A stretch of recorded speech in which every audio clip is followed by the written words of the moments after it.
আসসালামু আলাইকুম, কেমন আছো তোমরা? আমি অনেক ভালো আছি। তো সেদিন একটু আইডিয়ালে চলে গিয়েছিলাম, আর আইডিয়ালে তো ফ্রাইডেতে হকার্স মার্কেট বসে, সেটা তোমরা সবাই জানো।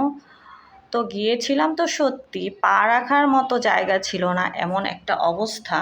আর এখানে সাংসারিক জিনিস থেকে শুরু করে নিত্য প্রয়োজনীয় তোমার যা যা লাগবে সবই পাওয়া যায়। সেটা আমরা ঢাকা শহরে যারা থাকি সব মানে সবাই জানি, আসলে এটা বলার মতো কিছু নাই। তো যাই হোক, এই তো হেঁটে হেঁটে সব দেখছি। এই দেখো ঘর সাজানোর জিনিসগুলো, এত সুন্দর সুন্দর ফুল, ফুলের তোড়া, আমার কিন্তু অনেক ভালো লেগেছে। আর এই যে রিক্সাগুলো দেখে এত ভালো লাগলো, আমি আবার একটু ছুঁয়ে দেখলাম। তো এই তো যাচ্ছি, এখান দিয়ে ঢোকার মতো জায়গা ছিল না, তো আমি আবার বসে একটু লেজ দেখলাম। মাঝখানে একটা বাবুও তাকিয়েছিল। আর এই তো 3D প্রিন্টের চাদর, টেবিল ক্লথ সব কিছুই ছিল।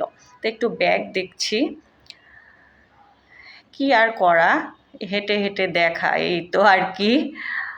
এই তো অনেক মানুষ, অনেকের সাথে তো মানে হাজবেন্ড বাচ্চা, আল্লাহ কিভাবে তারা আসে বুঝি না।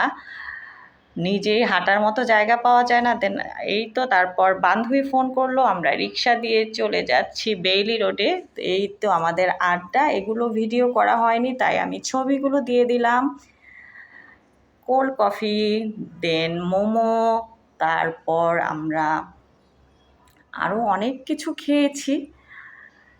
খেয়ে আড্ডা টাড্ডা দিয়ে আমার বান্ধবীর সাথে কিছু পিকচার তুললাম। এই তো